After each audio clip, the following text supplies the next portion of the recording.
from a standing position. As I approach my opponent, I'm going to take a collar tie on the back side of his head. As he reaches out to take his own collar tie, I intersect that with my bicep tie, and I bring my head inside to control the inside space.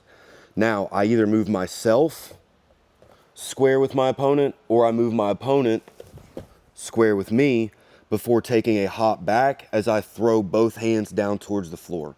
I want to snap my opponent straight out from his feet so he doesn't have a base in front of him. Once I have him down, I'm crashing in for my chin strap and my shoulder connection behind the neck. I can drop the knee on the same side, leaving a kickstand out on the other side. I snatch up chin strap and elbow, whether I'm outside or inside front headlock, and I work from here.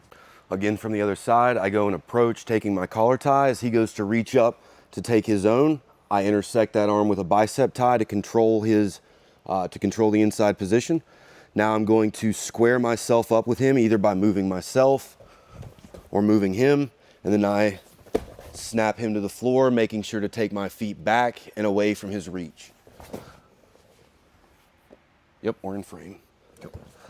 I drop in for my front headlock, and now from here, I can start working this system, attacking front chokes or circling towards the back.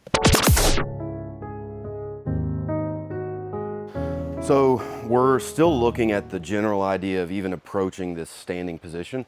And as we come out, one of the biggest things that we're going to be dealing with is like the hand fight and control of this inside space. As I move in, maybe these underhooks that we would be looking for pummeling don't seem to be that available. He's got low hands, low elbows.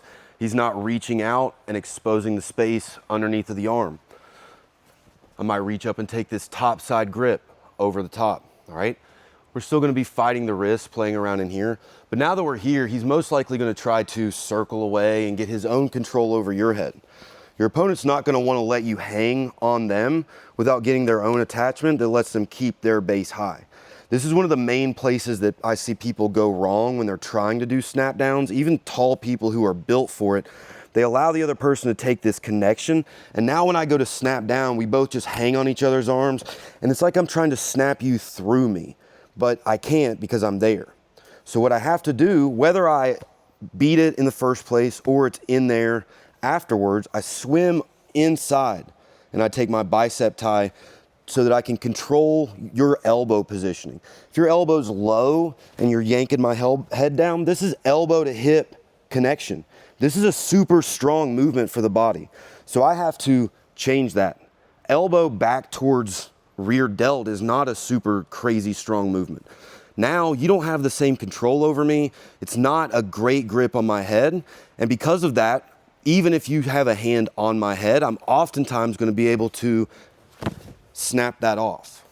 So I move in, we take our collar tie, and they reach up for their grip as well.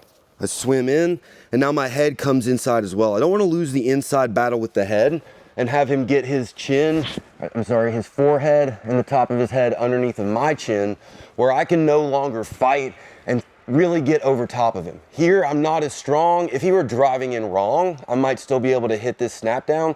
But a lot of times, if somebody's winning this, they're about to start bulldozing me. So I'm swimming in on the side that my arm is swam inside of his elbow. Okay, my head's placed inside here, and I'm controlling the position so that I can start to move him around, and every inch that I step, he feels it moving his whole body frame. And he would have to drive in through his head and his neck, which is not a great part of the lever to force yourself through to be able to fight back against me. Now, let's talk about this, the foot positioning. When I'm dealing with somebody's stance, they're gonna have this line that runs between their feet, okay?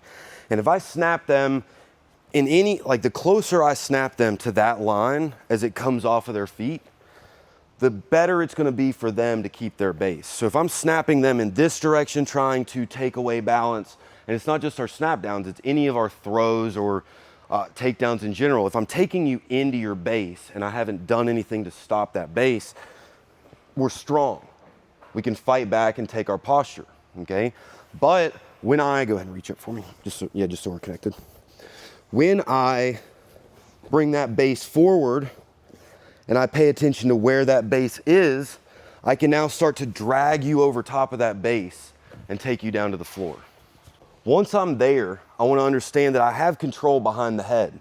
I have this whole view of the back of the shoulders and even the back of the hips if I can cut an angle. So it's time generally for me to go ahead and form a connection so that I can have like an anchor, a working point to start from. And I usually start with that connection for the front headlock. I'll either take the hand that's on the neck to the same side armpit or the other side armpit. It's really just gonna depend on what angle I've snapped him down to. Over here, I would drop in like so. Over here, I drop in like so. We wanna, instead of thinking about having a preference for which side we wanna go to, we wanna more focus on closing that gap between taking their hands to the floor and forming a connection that allows me to stay over top of them. I just want a major height battle by putting their hands down to the mat. And if I don't do something to attach myself back here or behind this arm somewhere, he's gonna pop back up and it's gonna be a real problem for me. Another little note about this is sometimes when I'm going to hit my snap down, I'm not gonna break them all the way forward to their hands. What's gonna happen instead is I'm going to break them forward far enough that their head goes lower than my shoulder. And even though they're not all the way down on the floor in turtle yet, I can throw myself into this same front headlock and then take them to the floor safely and then work into that system the same way I would if I got the hands to the mat from the beginning. So from our same connections, a lot of times I feel this when it's somebody who definitely is strong and they're moving into me, but I don't get the feeling that they're moving into me with such a pace that they're like a wild bull just charging. They're not gonna be easy to snap forward. Maybe they've got good footwork and I can kind of tell that as we're locking up. But I might feel that they're starting to drive into this elbow here. That gives me a lot of control over the movement of his body through this collar tie. So as I feel him pushing, what I'm gonna do is I'm going to bring that head to the other side armpit. Now that I'm here, my hand comes out, my other hand, the one that's shoulder over the neck, snatches the chin strap. My second hand is gonna grip on the elbow and hold it into my body. I wanna think I'm splitting the chin and the elbow apart from each other. That way I'm glued onto the front of this shoulder. Lean forward, do not go feet forwards where they can grip you, set you down to the floor, put you in a bottom position that you can't really work from.